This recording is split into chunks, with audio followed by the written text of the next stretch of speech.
So friends, welcome to the channel of A plus law academy. I hope सभी लोग बहुत अच्छे होंगे, स्वस्थ होंगे, सुरक्षित होंगे, अपना बहुत अच्छे से ध्यान रख रहे हैं। And as far as today's session is concern, we are going to have discussion on information and technology act landmark cases. Now, as far as the sessions on this particular exam is concerned, UPSC, CBI, APP and PP exam, we have already done with multiple sessions in which all the subjects we have done. In our membership, everything is available. So, आज के session में हम लोग जो है basically landmark cases के ऊपर बात करेंगे, specifically with respect to the information technology act. तो जितने भी लोग ए प्लस लॉ अकेडमी के चैनल पे पहली बार आए हैं, चैनल जरूर सब्सक्राइब कीजिएगा, शेयर कीजिएगा और इसके बाद वीडियो अगर अच्छा लगे तो लाइक जरूर कीजिएगा. देखो, आज के सेशन में आईटी एक्ट के लैंडमार्क केसेस की जब मैं बात करने वाला हूं तो एक चीज मैं सबसे पहले आपको बता दूं कि आईटी एक्ट के जो सेशंस हैं वो ऑलरेडी हमने पूरा बेयर एक्ट जो है वो इजी फॉर्मेट में पॉइंट टू पॉइंट आपको पॉइंटर्स वाइज जो है वो सारा समझाया.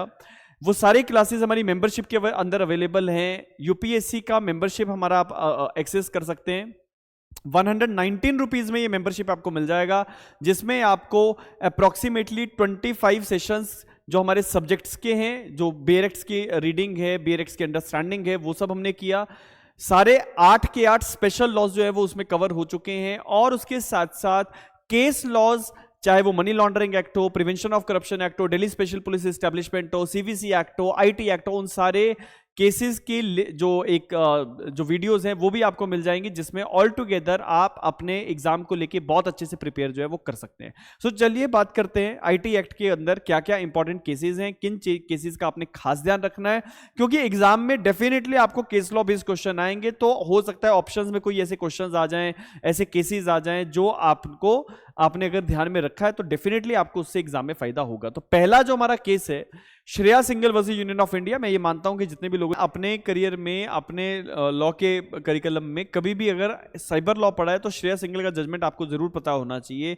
तो श्रेया सिंघल का जजमेंट जो है, इसमें की पॉइंटर्स क्या है कि सेक्शन नंबर 66 कैपिटल ए की कॉन्स्टिट्यूशनैलिटी को चैलेंज किया गया था. दूसरी सेक्शन नंबर 69 कैपिटल ए और 79 का इंटरप्रिटेशन हुआ.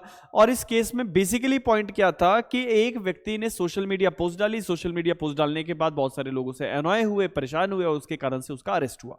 सेक्शन नंबर 66 कैपिटल ए के अंदर जो प्रोविजन था, जो बेयर प्रोविजन था, उसमें कुछ वर्ड्स थे जैसे ऑफेंसिव, अनॉइंग, मेनेसिंग, ऐसे कुछ वर्ड्स थे. तो सवाल था कि क्या ये वर्ड्स जो है ये कॉन्स्टिट्यूशनली वैलिड है कि नहीं, क्योंकि हर व्यक्ति के लिए हर कोई चीज जो है वो एक्सेप्टेबल शायद ना हो. किसी को ऑफेंसिव हो सकती है, किसी को अनोइंग लग सकती है. तो ये क्या ये चीजें जस्टिफाइड हैं कि नहीं. सो पहला जो इश्यू था कि क्या सेक्शन नंबर 66 कैपिटल ए जो है it is in violation of article 19(1)(a) of the constitution, क्योंकि freedom of speech and expression है. हर व्यक्ति जो है वो फेसबुक पे, व्हाट्सएप पे और ट्विटर पे, इंस्टाग्राम पे बहुत सारी चीजें जो है पोस्ट करते हैं. हो सकता है उससे कोई अनॉय हो जाए. तो क्या इसको सेक्शन नंबर 66 कैपिटल ए को आर्टिकल 19 की वायलेशन माना जाए या नहीं. और ये जो वर्ड्स यहां पे यूज हुए, ऑफेंसिव, अनोइंग एटसेट्रा, क्या ये कॉन्स्टिट्यूशनली वैलिड है कि नहीं.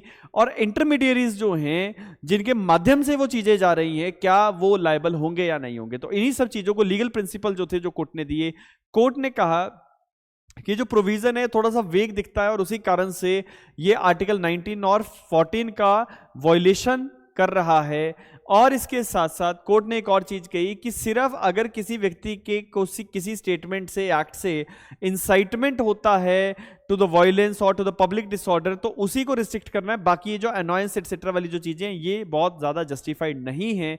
इसी कारण से श्रेया सिंघल के जजमेंट के अंदर 2016 में ऑनरेबल सुप्रीम कोर्ट ने सेक्शन नंबर 66 कैपिटल 2015 में सेक्शन नंबर 66 कैपिटल ए को स्ट्रक डाउन कर दिया.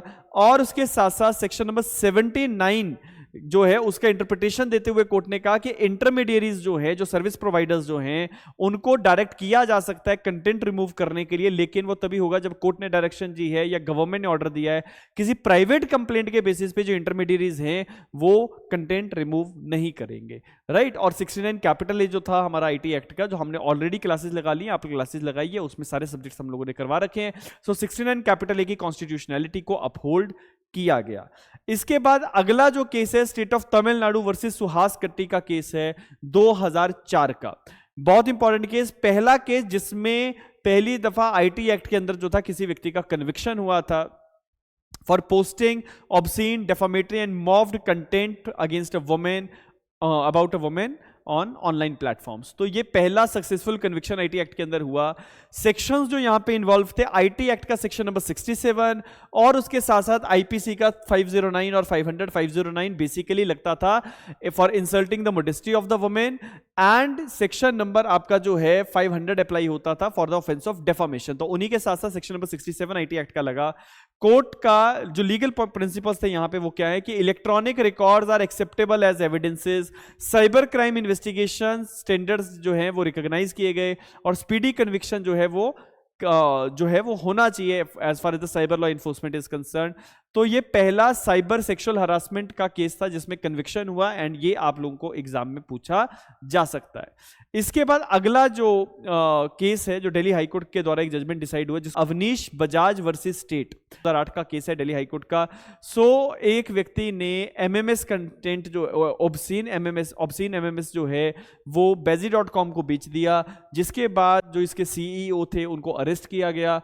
लाइबिलिटीज जो थी वो इंटरमीडियरी की या सीईओ की वो बनेगी या नहीं, ये सवाल था कोर्ट के सामने। तो कोर्ट का कहना है कि इंटरमीडियरीज जो हैं वो ऑटोमेटिकली लायबल नहीं होंगी, लाइबिलिटी उनकी केवल तब अराइज होगी जब उनको नॉलेज है कि कोई इलीगल एक्ट हो रहा है एंड उन्होंने कोई उस पर एक्शन जो है वो नहीं लिया।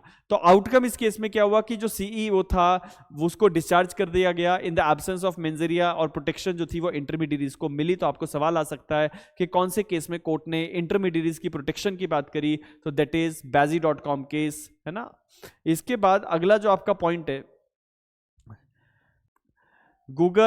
अगला जो केस है that is Google India private limited versus Visakha industries. अब इस केस में अगेन डेफामेटरी कंटेंट जो है वो पोस्ट किया गया ऑन गूगल ग्रुप्स, और एप्लीकेशन जो है वो फाइल की गई इंटरमीडियरीज की रिस्पॉन्सिबिलिटी को लेके। अगेन वही पॉइंट आया कि इंटरमीडियरीज जो हैं उन्होंने ड्यूली डिलीजेंट अगर कुछ किया है, सब कुछ सावधानी बरतते हुए वो काम कर रहे हैं, और उनकी नॉलेज में अगर कोई चीज नहीं है तो they will not be liable. So court ने हेल्ड किया कि intermediaries must observe due diligence, liability arises only if they are having actual knowledge and there is failure to act. इसके बाद अगला जो हमारा केस है दिल्ली हाईकोर्ट का धर्मवीर वर्सेस सीबीआई का 2008 का केस है। इसमें जो इशू था वो ये था कि क्या क्लोन्ड डिजिटल एविडेंस जो हैं वो कोर्ट्स में एडमिसिबल होंगे या नहीं होंगे। तो इस इशू को डिसाइड करने के लिए कोर्ट ने दो चीजें कही कि इलेक्ट्रॉनिक एविडेंसेस तभी एडमिसिबल होंगे अगर उनमें जो सर्टिफिकेट है, जो एविडेंस एक्ट के सेक्शन नंबर 65B का सर्टिफिकेट है, वो अगर साथ में है। ओरिजिनल हार्डवेयर का कोर्ट में देना मैंडेटरी नहीं है। अगर सर्टिफिकेट आप दे रहे हो तो it is well and good. इसके बाद अगला केस, अगेन ये बहुत इंपॉर्टेंट केस हम लोग एविडेंस में भी पढ़ते हैं, और यहां पे भी अनवर पीवी वर्सेस पीके बशीर में 2014 का ये केस है, जिसमें अगेन सेक्शन नंबर 65B का जो हमारा सर्टिफिकेट है इलेक्ट्रॉनिक एविडेंसेस में, वो कोर्ट ने कहा था कि ये देना जरूरी है, और जो पुराना जजमेंट था स्टेट वर्सेस नवजोत संधू का, उस जजमेंट को ओवररूल किया गया था। इसके बाद अगला जो केस हमारे लिए यहाँ पे आईटी एक्ट के अंदर इंपॉर्टेंट है that is justice case पुट्टा Swami versus union of India 2017 का जो केस है हमारा, राइट टू प्रिवेसी को लेके जो केस आया था, इसमें कोर्ट ने हेल्ड किया था privacy is a fundamental right, और ये data collection, data processing, surveillance, data profiling, ये सारी चीजों के ऊपर भी अप्लाई होता है, जिससे हमारे आईटी एक्ट के सेक्शन 43 कैपिटल ए 72A जो है उनके ऊपर प्रभाव पड़ता है। इसके बाद जो अगला केस है it is Sharat Babu Digumarti versus government of NCT of Delhi 2016 का केस है। क्या पॉइंट इसमें सुप्रीम कोर्ट ने हेल्ड किया कि when the offence is covered under IT act section 67 IPC 292 can not be invoked. तो ये एक पॉइंट है जो आपने ध्यान में रखना है कि IT act overrides upon IPC, या अब आप बीएनएस कहेंगे तो एक ही बात है। अगला एक इसमें बहुत इंपॉर्टेंट केस हमारे सामने रहा that is Twitter versus union of India. तो ट्विटर को लेके क्या केस है, तो एक कुछ ऑर्डर्स पास किए गए कुछ कंटेंट को ब्लॉक करने के लिए।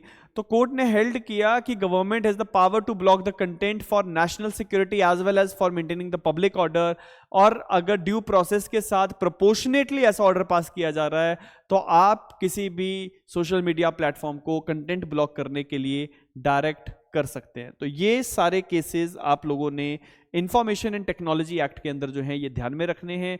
सो इसी के साथ साथ जितने भी लोग A+ लॉ अकेडमी के साथ टेस्ट सीरीज ज्वाइन करना चाहते हैं फॉर यूपीएससी एग्जाम, तो इस दिए गए नंबर पे आप कांटेक्ट कीजिए। It is 8894176736। इस नंबर पे कांटेक्ट करके आप जो है टेस्ट सीरीज ज्वाइन कीजिए और एग्जॉस्टिवली यूपीएससी के सीबीआई, पीपी, एपीपी एग्जाम को बहुत अच्छे से तैयार कीजिए। और इसके साथ साथ जितने भी लोग हमारी टेस्ट सीरीज ज्वाइन करेंगे आप लोगों को केस लॉज के पीडीएफ, दोबारा मैं कहना चाहूंगा, केस लॉज के पीडीएफ जो हैं वो आपको मिलेंगे। तो इसी के साथ साथ मिलेंगे किसी नए वीडियो में, तब तक के लिए बहुत बहुत धन्यवाद, अपना बहुत अच्छे से ध्यान रखिएगा।